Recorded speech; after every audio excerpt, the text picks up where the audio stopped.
자, 새 정부에서 주말 동안 빠르게 의결된 추경 예산안, 그중에서도 가장 큰 비중을 차지한 것은 역시 민생 회복 지원금이었습니다. 12조 원대의 돈이 일명 소비 쿠폰으로 이제 앞으로 쓰일 예정인데요. 정치권은 이 문제도 여러 가지 정쟁에 빠지긴 했었습니다만, 그래도 국민들의 입장에서는 당장 언제 이 돈을 받게 되고, 그리고 이 돈으로 우리는 어디 가서 얼마만큼 어떻게 쓸 수 있는지, 이 부분이 가장 궁금할 것입니다. 그래서 저희가 그 궁금증을 풀어드리려고 합니다. 자, 이인철 소장님 모시고 자세하게 지금부터 이야기해 보겠습니다. 소장님, 이게 언제부터 저희가 돈을 받을 수 있는 겁니까? 7월 21일 오전 9시부터 시작합니다. 7월 21일. 그렇습니다. 네. 이제 8주 동안 온라인, 오프라인을 통해서 이제 신청이 가능한데요. 지급 대상이 6월 18일 기준 국내 거주하고 있는 전 국민이 지급 대상이고요. 네. 지원 금액이 좀 늘었어요. 어허. 1인당 최저 15만 원에서 기존에 52만 원이었는데 네. 55만 원까지 받으실 수가 있는데 네. 왜냐? 일단 수도권 제외하고 비수도권 거주민이라면 3만 원을 인구 감소 지역이다라고 할 경우는 최대 5만 원까지 추가하다 보니까 네. 인구 감소 지역이면서 기초생활수급자는 1차, 2차 합치면 최대 55만 원까지 받으실 수가 있고요. 네. 반드시 본인이 신청해야 하고요. 미성년자의 경우에는 세대주가 신청 가능하지만 네. 성년의 경우에는 이제 본인이 직접 신청하는 것으로 되어 있습니다. 이게 언제까지 쓸 수 있는 건가요? 기간도 정해져 있죠. 맞습니다. 정확하게 넉 달 정도. 넉 달. 네, 그렇습니다. 1차, 2차 합쳐서 11월 말까지 사용을 전제로 하고 전제로. 있습니다. 만일 사용하지 않을 경우에는 이제 국고로 이제 환수되는 절차를 받는데 네. 사실 사용 대상자 중에 좀 논란이 좀 있었던 게 외국인. 외국인은 그렇죠. 원천적으로는 좀 제외가 돼요. 그런데 영주권자라든가 네. 결혼 이민했다라든가 난민 지위를 인정받은 사람은 지급 대상에 포함이 됩니다. 그러니까 우연히 지급 시기에 한국을 관광 온 사람을 뺀 외국인을 뺀 이제 이민자들 같은 경우 난민 인정자도 이제 지급이 가능한데 어쨌든 이제 소비 쿠폰의 경우는 세 가지 형태였잖아요. 수단이. 하나가 바로 신용 체크카드 본인이 쓰고 있는 거. 이거는 뭐 카드사 앱 햄퍼즈를 통해서 가능하고요. 또 하나는 지역사람 상품권. 이거는 카드형도 있지만 종이형도 있어요. 네. 그러니까 두 군데가 다 됩니다.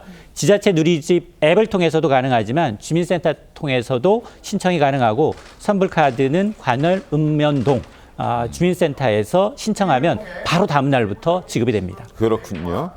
자, 민생 회복 지원금, 이 소비 쿠폰을 받으면 어디에서 쓸 수 있는지 아마 가장 궁금해 하실 것 같아서 저희가 정리를 해봤습니다. 화면 함께 보시죠. 첫 번째, 소비 쿠폰 가이드. 저희가 가이드를 잘 설명해 드리겠습니다. 헬스장, 노래방, 소장님 쓸 수 있습니까? 일단 가능합니다. 가능합니다. 네. 자, 그리고 배달 앱은 어떻습니까? 배달 앱은 아마 중간 세모가 나올 텐데요. 왜냐? 기본적으로 배달 앱은 안 됩니다. 연매출 30억 원 이하인 매장에서 이하의 매장에서만 쓸 수 있는데 배달 플랫폼은 대부분 대기업이다. 대기업이거든요. 그래서 되는 경우는 어떤 경우냐? 기사분이 식당에 이제 만나서 직접 결제하는 거예요. 개인 사업자이신 분의 식당 카드 단말기를 가져와서 현장에서 음식 주문하면서 아하. 서명했다. 이것만 가능합니다. 근데 그런 수고를 해줄 배달원이 거의 없죠. 그러니까 배달 앱으로 직접 선결제하고 그건 안 음식을 되고요. 주문하는 거는 안 절대 됩니다. 불가. 네. 근데 배달 사원이 식당에 있는 카드 단말기를 직접 갖고 와서 현장에서 결제하는 분만 인정하겠다라는 겁니다. 후불로 결제했을 경우에 맞습니다. 인정할 수 있고. 가장 중요한 게 그거예요. 연매출 30억 원 이하인 매장에서만 사용이 가능하다. 알겠습니다. 자, 다음 화면 보겠습니다. 자, 교촌 그리고 파리바게트. 여기 가능한가요? 일단 가능할 수도 가능하지 않을 수도 있습니다. 왜 그렇습니까? 왜냐? 일단은 프랜차이즈 업종의 경우에는 편의점, 커피숍, 치킨 전문점, 생활용품 전문점의 경우에는 직영점이냐. 본사가 운영하는 직영점은 안 됩니다. 아하. 그런데 가맹점은 네. 개인 사업자를 낸 소상공인들이에요. 그렇죠. 이분들은 가능합니다.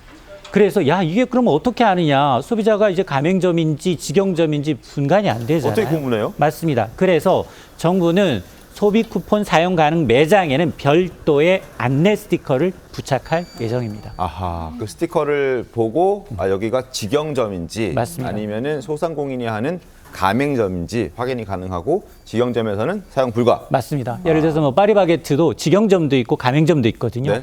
대부분이 가맹점이니까 아마 연매출이 30억 원이 넘지 않는다라고 하면 그 스티커가 붙어 있을 겁니다. 그래서 스타벅스는 쓸 수 없다. 스타벅스는 100% 직영점입니다. 네. 그래서 별다방에서는 사용이 불가능합니다. 별다방에서 사용이 불가능하다. 알겠습니다.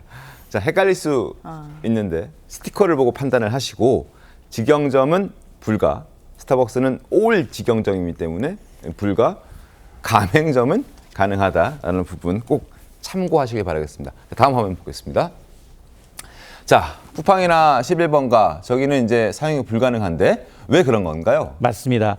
일단 온라인 쇼핑몰의 경우는 계속 커지고 있거든요. 네. 오히려 오프라인 매장의 이제 매출을 추월하고 있는데 그런데 이게 결제 대행사를 거치기 때문에 구입처가 연매출 30억 원 이하인지 매장인지 구별이 어렵습니다. 그래서 일단 사용이 안 되고요. 그래도 이제 지역사랑권, 지역화폐의 경우에 이 쿠폰을 받으신 경우에는 네. 이 서울사랑샵에 가면 지역화폐 사용처 온라인 전용몰이 있거든요. 여기서만 사용이 가능합니다. 그렇군요. 알겠습니다. 그리고 또 하나 지금 소비 쿠폰을 지역 화폐 형태로 신청할 수 있다고 지금 말씀해 주셨는데 서울시의 지역 화폐 결제 데이터를 그동안 누적된 것들을 살펴봤더니 어디에 가장 많이 쓰였을까요? 다름 아니라 영어 유치원 그리고 피부과에 많이 쓰였다고 합니다. 이건 변호사님. 네, 전 안 쓰겠습니다. 그곳에. 네, 받게 되면. 영어 네. 유치원이나 피부과에 가장 많이 썼어요. 네, 그렇습니다. 아무래도 이제 교육비를 줄일 수는 없잖아요. 그러니까 네. 엄마들이 모든 거는 좀 줄이더라도 내 자식 먹이는 거, 내 자식 교육시키는 거 이거는 아무래도 줄이지 않기 때문에 영어 유치원 비용에 쓴 게 아닐까 싶고 네. 결혼을 하지 또 않으신 분들은 요즘 피부과 굉장히 또 대세잖아요. 그래서 피부 관리에 이런 비용을 쓴 것이 아닌가 싶은데 사실은 정부에서 추진하는 것이 이런 부분에 대한 소비 진작은 아니었잖아요. 그렇죠. 그래서 자영업자분들, 뭐 주변에 과일 가게라든지 또 소상업자들 이런 가게들을 좀 방문을 해서 즐겁게 또 외식도 하고 또 지역 경제도 다시 한번 살리고 이런 계기로 삼았으면 좋겠습니다. 아, 영어 유치원 피부과 장은주 변호사님. 네. 영어 유치원 피부과래요.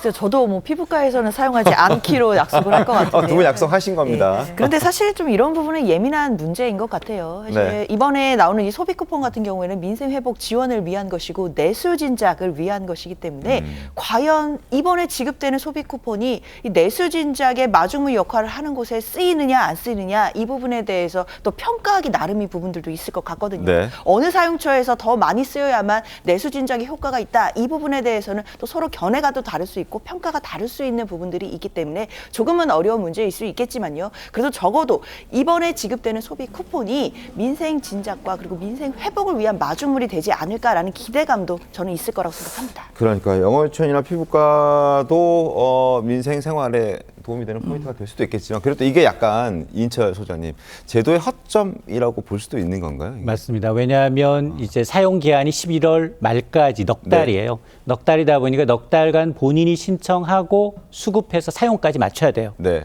그걸 놓쳤다라고 하면 국고로 환수되는 과정이 있는데 그러다 보니 과거에도 해봤잖아요. 코로나 때도 해봤는데 네. 과연 소비로 얼마나 직결되느냐에 대해서는 찬반 논란이 좀 있습니다. 그때도 막 되게 높진 않았던 것 맞습니다. 같아요. 예. KDI 국책연구원의 보고서를 보게 되면 이게 한개 이제 재난지원금의 약 30% 정도가 소비로 연결되었다라는 겁니다. 특히나 이제 한개 소비 성향은 0.4에서 0.5%. 네. 100만 원의 이제 재난지원금을 받았다면 40만 원에서 50만 원 정도를 소비에 썼다는 겁니다. 그러다 보니까 일부에서 우려하는 게 뭐냐? 야, 1인당 최대 15만 원에서 55만 원 받아서 무슨 물가 오르고 뭐 부동산값 왜 자극하겠느냐? 궁극적으로 그 돈은 소비. 일단은 석 달 이내 85% 집행 네. 하라라는 거거든요. 네. 그러면 그 돈은 결국은 수익률로 따라가게 돼요.